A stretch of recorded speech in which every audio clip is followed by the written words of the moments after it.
of you to the first of a series of talks in the University of Nottingham Discover Islam Week hosted by the Islamic Society. Today's talk will be a brief 20-minute overview of Islam, followed by a 2-hour or 1 hour 40-minute anonymous question and answers. And now to introduce our speaker, Sheikh Shafi Chowdhury has joined us from Leicester. Sheikh Shafi Chowdhury graduated from one of the oldest Islamic seminaries in the UK, where he studied theology, Islamic law, jurisprudence, Arabic grammar, logic and rhetoric. And since then, he's been involved in a number of endeavors, humanitarian related, educating others about Islam. He also frequently visits the University of Nottingham to deliver seminars on a weekly basis. And we're very honored to have him over here today. So without further ado, Sheikh Shafi, would you please honor us? Bismillah ar-Rahman ar-Rahim. Good evening. Assalamu alaikum wa rahmatullahi wa barakatuh. Okay, so apologies if I sound a little bit rusty. I've got back into the country for last week and then promptly come down with a viral infection. So try not to. You're all sat at a relatively safe distance, I think. So inshallah you'll be okay. In terms now, this is the beginning of your Discover Islam Week here at Nottingham University, the University of Nottingham. So I'm very privileged to be able to kick off the week with you.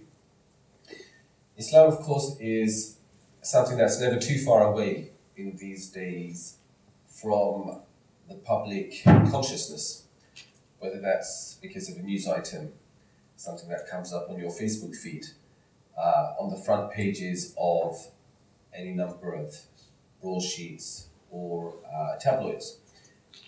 And it generates a lot of conversation. Who are the Muslims? What does Islam stand for? What do Muslims want to achieve? And so this is a very welcome contribution to a much needed dialogue. A dialogue between peoples. Because otherwise, a politics of fear, a rhetoric of divisiveness can sow seeds of mistrust, of misunderstanding, of bad intentions between communities which are very unhealthy. And so we hope through the opportunity for things like this, through discussion, through dialogue, we can overcome. Now, Islam has a massive emphasis, right from its very beginnings, on the acquisition or the pursuit and acquisition of knowledge. Seek knowledge, said the Prophet of God. The pursuit for knowledge is an obligation on every believing male or female. So it's really important to do that. And this is, of course, the bedrock on which great institutions of knowledge of academia throughout the world, including this university here, are built. The pursuit of knowledge. The only way to counter ignorance, the darkness of ignorance, of doubt, of mistrust, is by shining the bright torch of knowledge over it, to be able to overcome our fears. People are afraid of the dark only because we don't know what's out there. And so I congratulate the Islamic Society at this university and all of you for making the effort to turn up today, and I hope that you'll continue to benefit from the events of this week. So that said, a really quick overview, because today's point is not a lecture, but really to give the audience an opportunity to ask the questions that matter to you. But a quick overview of the Islamic tradition. Islam is approximately 14 and a half centuries old on this planet in its final iteration, because Muslims maintain Islam is not a new thing. قُلْ لَسْتُ بِدْعًا مِنَ الرُّسُلِ. I'm not a newfangled messenger. I'm not an anomaly, the Prophet is told to say, but a continuation of divine scripture, of the divine communication throughout age. And in that sense, Islam shares in common with the Abrahamic traditions. It views the prophets of the Old Testament, it views Jesus, it views the Hebrew prophets as being a part of its tradition. And brother messengers to the Prophet Muhammad, peace be upon him.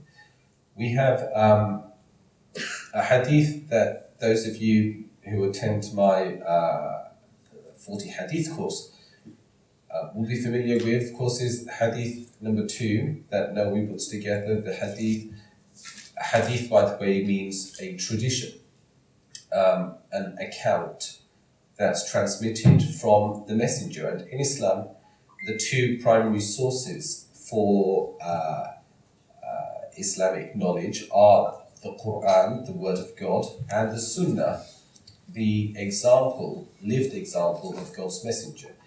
The Sunnah is recorded for us in hadiths, and a hadith literally means therefore an account, a story, a narrative. In what's viewed as one of the most authentic collections of hadith, because Muslim scholars have grappled from almost the very beginning with the idea of authenticity. Not everything that is claimed to be from Muhammad can be accepted blindly as such, so it's important to verify the providence of anything going back to God and his messenger, because that becomes the basis of theology, of moral ethics, of law, of society. So in the hadith literature, we have a hadith that's called the hadith of Gabriel, hadith Jibril. And I'm going to rush through it, and I'd like you to follow me in this. One of the Prophet's closest companions, who becomes the second caliph after him, the second head of state and successor to the Prophet, is Umar ibn al-Khattab. He relates this hadith and says, "We were sitting one day with the messenger of God, peace be upon him, when there appeared a man with exceedingly white clothing and exceedingly black hair, shockingly black hair. None of the signs of travel could be made out on him, nor did anyone among us recognize him." So what is thrown out there from the get-go is, here's somebody who is clearly not a local and yet doesn't appear to be a traveller. His clothes are very white, his hair is very black.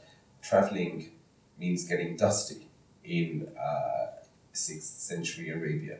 And this person doesn't appear to be like that. And he didn't just come and sit himself down at the end of this crowd. He proceeded right until his knees were up against the knees of the Prophet. And he placed his hands on his thighs and said, "O Muhammad, tell me about Islam." So the very first question, or the first thing that he puts to him, is a demand for an answer. He's asking questions. It's the pursuit of knowledge. Tell me about Islam. What is Islam? Now, Islam, of course, literally means to submit. You may also have heard people say Islam means peace, because Islam derives from the same roots as salam. And Muslims will greet one another with Assalamu alaikum. And Jews will greet one another with Shalom alaikum. And it's exactly the same thing between Hebrew and Arabic. Salam or Shalom is peace. Islam derives from the same roots. And so it is the entering into a state of peace by removing tension or conflict between any two parties. To surrender oneself in a state of peace, to enter into a state of peace, a cessation of disharmony. A Muslim, therefore, is one who has entered into this peace. What is the idea of the peace? Is that everything in the universe runs in concordance with a divine law and works in a beautiful harmony, a symphony, from the planets and the solar systems, the galaxies of this universe, right down to the atomic level. There is a harmony that pervades as everything swims. Kullun fi falakin yasbahun. The Quran says, each within its own orbit does swim. A Muslim is one who seeks to find his place or her place in peace, in harmony. So this questioner asks, "Akhbirni an al-Islam." Muhammad, tell me about Islam. The Prophet's reply is, Islam is that you testify that there is none worthy of worship but one God alone. That you establish and that Muhammad is his messenger. So the first of these things that he replies, he mentions 5 articles or 5 pillars. The first thing he mentions is the testimony of faith. That you establish the prayer, that you give poor due, zakat, from your earnings, from the surplus of your savings, you give a certain portion to those who are needy. That you fast the month of Ramadan, the 9th month in the Muslim calendar, you spend as a month of fasting. And that you make pilgrimage to the holy house of God in Mecca, if you are able to make your way there. So this is the response. His questioner, this man with exceedingly white clothing and exceedingly black hair, replies, "You have spoken correctly, sadaqta." The person who's narrating the story for us, Umar ibn al-Khattab, says, "And we looked with astonishment at this man, who asks questions of the Prophet and then confirms his answers." What a strange guy. He's asking and then he's verifying, "Yep, you've told the truth." He then said, "Now tell me about Iman. Akhbirni anil Iman." Iman translates in English as faith. So there's Islam, which is submission, and then there's Iman, which is something that's in the heart. Tell me about Iman. And the Prophet now replies with 6 articles of faith. He says Iman is that you believe in God, or that you affirm faith in God. And that's the first of these. And his angels, that there is an angelic realm. In other words, you believe in things beyond your ability to see and interact with them on the physical plane in which you exist and operate. That you believe in angels. That you believe in revelation, that God has revealed throughout time and through different regions and generations to human beings guidance to be able to set aright their affairs. That you believe in revelation. That you believe in messengers, prophets. And again, the Quran tells us, لِكُلِّ قَوْمٍ هَادٍ, to every community was sent guides. And so to the people of every region of the world, to the people of the furthest eastern regions, and the people of every African region, and for the people of everything in between, there are guides have been sent, prophets have been sent. And so Islam has no problem acknowledging wisdom and truth in world traditions. And the Prophet of God ﷺ would say about the Christians and the Jews, don't reject what the Christians and the Jews say to you, nor uncritically accept all of it, for God sent messengers to every people. So you believe in God, you believe in angels, you believe in divine revelation, you believe in messengers. You believe in destiny or fate, the good and the bad thereof, and you believe in the last day. The last day first, actually, and then destiny. So these are the 6 articles of faith. The last day, the day that all of humanity must rise before God again, that there is a final assembly, that this world is not an end to itself, but is a part of a journey towards eternity. Human beings didn't pop into existence from nowhere, and therefore the end of life on this planet does not mark the end of existence, simply a transition. And so that there is a last day, there is a day after which there are no other days, which signifies that the order of the earth is discontinued, but existence, life, at a higher realm begins.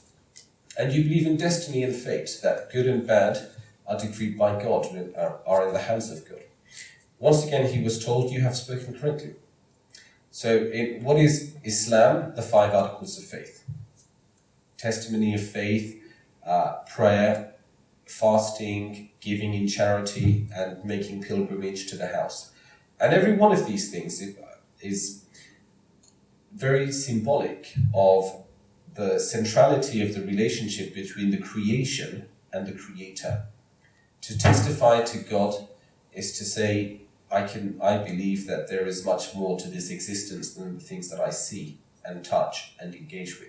I believe there's an order and a reason and a purpose and meaning to the world around me. To establish the prayer is to therefore maintain communication or contact with that, to not be disconnected from that greater reality. To give charity is to recognize that happiness is not to be found in the acquisition of stuff and the holding on to things, but a greater good is in giving than in hoarding. Fasting in the month of Ramadan, the idea, fasting, a Muslim, when they fast, Christians fast as well, of course, and will give up certain things for Lent, for instance. But a Muslim fast is quite austere. There's no eating, there's no drinking, not even water, and there's a third thing that you can't do. There's no sexual relations between husband and wife. During the daylight hours, so night time's okay, the sun sets, the sun sets, and people break their fast. Incidentally, that's where we get the word breakfast from. Every morning when you have breakfast, whether it's a slice of toast or a bowl of something, you're breaking a fast. Throughout the night you weren't eating. In Ramadan, breakfast happens at sunset for Muslims. And the idea is, by putting on hold the stuff that our physical, material lives are made of, by not eating and drinking, which is what sustains our physical lives, and not engaging in sexual activity, which is really the stuff of procreation, that which ensures the continuity of life for us as a species. By putting on hold the stuff that physical life depends on, we get to focus on the fact that we are much more than just physical entities. We are also spiritual beings. And therefore, by cutting down, detoxing, for a short period of time, a number of hours, for some consecutive days, we give growth to our spiritual selves. Don't allow ourselves to become deceived into believing we are but the sum of our parts, our physical parts. We're much more than that. And pilgrimage to the house of God. Most of you, if you've ever seen pictures of people in Saudi Arabia, in Mecca, and you've seen the Kaaba, and swarms of people circumambulating or going around the house at the very heart of the Holy Mosque. The idea, and it's very clear that Umar ibn al-Khattab, once again, the companion who narrates this hadith for us, he came to that Kaaba, to the cuboid structure, and he stopped at one of the corners of the Kaaba where there's a stone that's known as the Black Stone. And the Muslim tradition is to kiss it. And he looked at the stone and said, I know you are but a stone. You can neither harm me nor do me any good. Had it not been that I'd seen my messenger, the Prophet of God, place his lips upon you, I would not do so. And then he kissed the stone, almost as a lesson to everybody else. Muslims don't worship the stone. Don't worship. It is a point of focus and a point of aligning our faces, our bodies, and also our spiritual and, if you like, intellectual concentration, whilst the object of worship is only God. Indeed, the Prophet said a time would come when the Kaaba would be dismantled brick by brick, but the worship of God would always continue.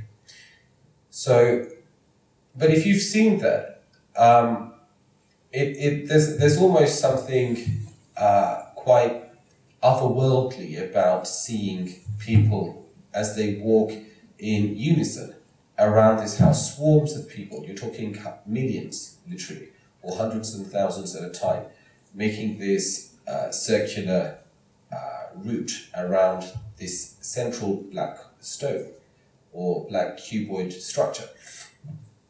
And in a way, it's reminiscent of the orbit of planetary bodies, of heavenly bodies, as they orbit around the sun or around stars, and also at an atomic level, when electrons and neutrons will be in this kind of motion. And really the idea is that all of creation is in motion. And human beings were created not to sit still, but to be in motion.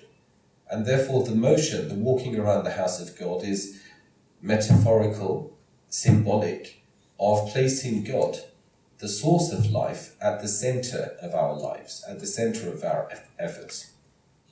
So these are the 5 articles of faith that the Prophet mentions, or the 5 pillars of faith that he mentions when he's asked about Islam. And he speaks of 6 articles of faith when he's asked about faith. What is it that we affirm belief in? The questioner hasn't finished yet, and he asks a 3rd question. Now tell me about ihsan. This is the question. What is ihsan? Ihsan literally means excellence, perfection. What is, and in its most literal, most basic roots, ihsan means the creation of beauty. Beauty. The Prophet had a grandson, his name was Al-Hassan. His daughter Fatima gave birth. His son-in-law came and said, "Good news, you have a grandson. Your daughter's given birth to a boy." And the Prophet's first question to him was, to his son-in-law, Ali ibn Abi Talib, was, what have you named him? What name have you picked for him? And Ali said, "I've decided to call him Al-Harb," which means war. Ali liked, he was a real, man. He liked to be on the battlefield. And he said, "I've called him war." The Prophet said, "Bal huwa al-Hasan." No, this grandson of mine is Al-Hasan, the beautiful. Which is a very, an odd choice. Here's Ali wanting something very macho for his son. And the Prophet picking something almost effeminate, beautiful, good. A year later he came back, his wife had had another son. And he said, "O Prophet of God, your daughter's had another son, you've become a grandfather again." And the Prophet said, "What if you named this one?" And he said, "Al-Harb. Can this one be called war?" And the Prophet said, "Bal huwa al-Hussein. He's the little Hassan." So he called Hussein is the diminutive of Hassan. They both basically mean the beautiful. And so he chose 2 manifestations of beauty. And he explained in another place, God is beautiful, he loves beauty. Islam is about the creation of beauty. And so now he's asked about Islam, 5 pillars. He's asked about Iman, or faith, and he mentioned 6 articles of faith. Now he's asked about something more, to remind, or as a lesson for all of us. No religion is complete just with a list of do's and don'ts. No religion can be whittled down just to a few bullet points. You believe in these things, tick, and you do these things, and that's you're a believer. No. With all of that done, there is the pursuit of beauty. What is the pursuit of beauty? What is the goal for excellence that Muslims must strive towards? And the Prophet replies, that is that you should worship God as though you see him. It is that you should worship God as though you see him, for although you see him not, he indeed sees you. To be in the presence of the divine, that is the ultimate objective. And that's not restricted to a mosque, or to a prayer mat, or to formal or ritual forms of worship. To be in the presence of God. One of the early Muslim sages, a man came to him and said, "I have a real difficulty with sins. How do I'm often tempted towards a certain sin or another. And so can you tell me how to help myself, or how to protect myself at a time when I feel particularly vulnerable?" And the sage said, "Well, there's no problem with you committing a sin, as long as you can fulfill one of these 5 conditions." So he said, "Okay, that's great. I've never realized that it's okay to sin. So what are these conditions?" He said, "All you need to do is take yourself to a place that God does not own. And then you can sin as much as you like. He said, well, that's ridiculous, for God owns all that is between heaven and earth. He said, okay, so that's not possible to do. So he said, how about take yourself to a place where God is not seeing you? He said, well, that's not possible either, for God sees all that is between heaven and earth. He said, well, here, how about this? If you want to disobey your Creator, then only do so after you've stopped taking from His sustenance, to eat of the food that He provides, to drink of the water that He sends down from the heavens, and then to disobey Him seems particularly shameful. So maybe find food and drink sustenance from other than God, and then you can, he said, well, that's impossible too. And he mentioned a couple of other things. Now, the point that was being made is there is nowhere on heaven or on earth that the human being is. The Muslim tradition believes that every single time the heart beats, it seeks the permission of God to beat, and says, should I beat? And this is why, actually, the idea that Muslims have an obligation to put an end to the lives of people who are viewed as too outrageously blasphemous, shockingly ungodly, and therefore must be beheaded or killed, is a nonsense, because it's only God who's keeping them alive to begin with. The Quran tells us very clearly about Pharaoh, for example, who Moses is sent to him to warn him to desist from his persecution of the Israelites and to stop tormenting the people and allow them to worship God, the God of the Hebrews. And the Quran says Fir'aun, or Pharaoh, gathers all of the people together. حَشَرَ فَنَادَى فَقَالَ أَنَا رَبُّكُمُ الْأَعْلَى. He brings everyone together and announces, I am your Lord Most High.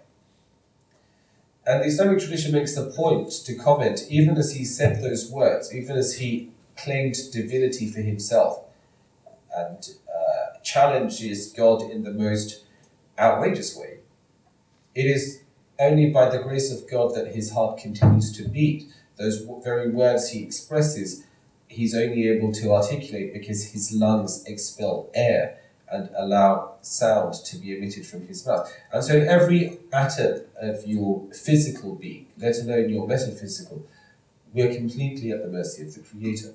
So the idea then, if ihsan, excellence or beauty, is to do away with the walls that we build up between here and beyond, and to recognize everything in creation dances to a tune. There is a harmony, and to see the hand of God in all things, and to see that in the face of a stranger and in the face of a friend, to see that in the tears of one who's suffering as well as the laughter of a child, to see God. Worship God as though you see him, for though you see him not, he indeed sees you. And this exchange ends with just two more things.